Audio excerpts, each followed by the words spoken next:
for Barcelona fans, where would you direct them as a way to start watching MLS and appreciating it? And I guess you are biased with the MLS Cup winners, obviously Atlanta, but I think it also goes back to, not to answer your question for you, but how Atlanta United and Arthur Blank are willing to spend, and the product that they put on really is different than, again, and no disservice to him, but what the New England Revolution are doing. And it's almost two different MLSs at the moment, of owners who want to spend and owners who don't, and then that's reflected on the field. So where would you direct them to the MLS to basically better appreciate what's happening in North America?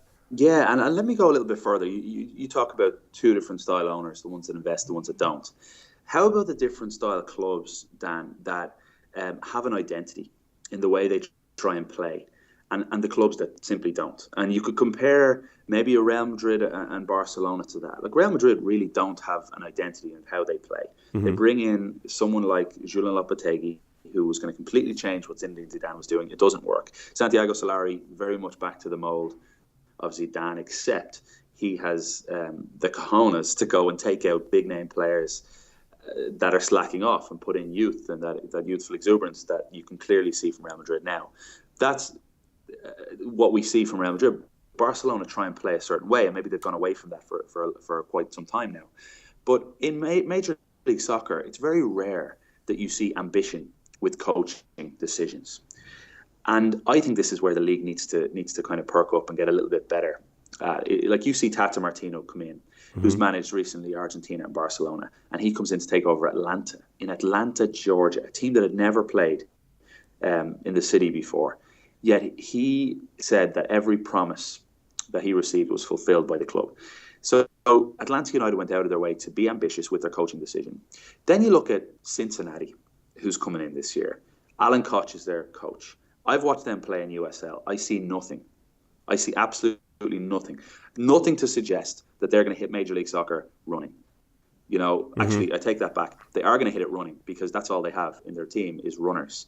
They've brought in pace attacking players that they're going to kick the ball long and they're going to run after it. And my bet is it probably won't last too long, and there'll be a change. But I want to see teams like a New York Red Bulls play with a certain identity. So if you're watching at Major League Soccer right now, keep an eye on Bob Bradley's LAFC. Keep an eye on the New York Red Bulls, because the Red Bulls don't spend an awful lot of money, but they play in a very efficient and a very identifiable way.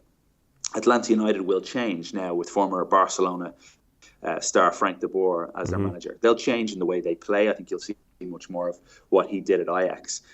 Far more possession-based, maybe even than Tata Martino, who, while he was at Atlanta, he played nearly counter-attacking football through possession. So they'd keep the ball at the back. Then next thing, a piercing ball to maybe a Nagby or a Remedi in midfield, who'd spring it to Miguel Almiron, or a runner like Julian Gressel. So there's what I like to see in Major League Soccer is the evolution of the game, rather than just the evolution of money and spending. And I'd prefer if that was the identity of the league. And I think slowly but surely it's changing. And those are three teams, LAFC, New York Red Bulls, and Atlanta United, that I would keep an eye on.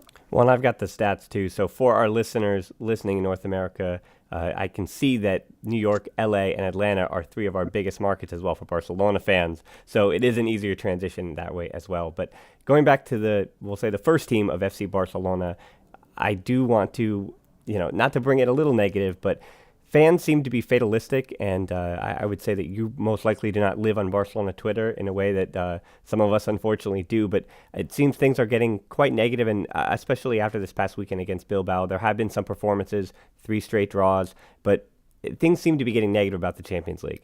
What do you think Barcelona's chances are, and how is it that you stack them up against two other teams that are struggling this season, like a Bayern Munich, if they even Barcelona, get through? Yeah. Barcelona are my favourites for the Champions League. And they were my favourites the moment Leo Messi stood inside the Camp Nou in front of the fans and said that this is essentially our priority this year. Yep. The Champions League hasn't been at the Camp Nou for too long now, and they've had to watch their arch enemy lift it in back-to-back seasons, which is unacceptable for Barcelona, and it's unacceptable for someone like Leo Messi. So from the moment I saw that, for me, the greatest player that's ever kicked the football, that's when I thought they're winning the Champions League this year. And look, Barca fans, I think, have a reason to be slightly sceptical and a little bit negative as of now, because they've drawn their last 3 games in all comps.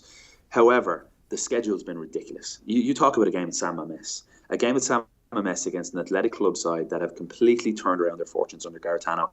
They kick you, they're high press, they're really difficult to play against. And then the thing that stood out to me the most, Dan, was in the post-game interview afterwards, Luis Suarez alluded to, with a journalist, the fact that the legs are heavy on the players of Barcelona right now.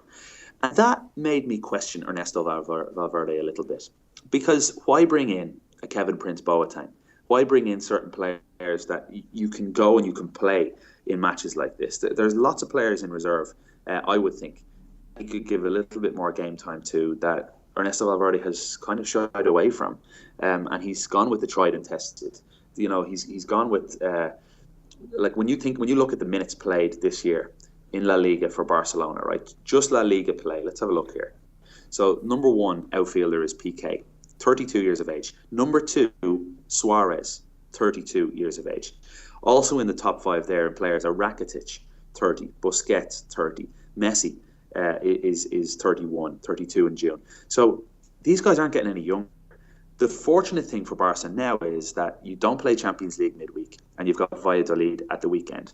A golden opportunity to rest players. It's a chance to rest players before you go on the road for 4 straight games against Lyon, Sevilla, Real Madrid. Like, that's a ridiculously tough road stretch. So if I'm Barcelona, I'm wrapping these guys up in cotton wool, or I'm putting them on a couch somewhere and I'm telling them not to move for the next week because we need you fresh and fighting.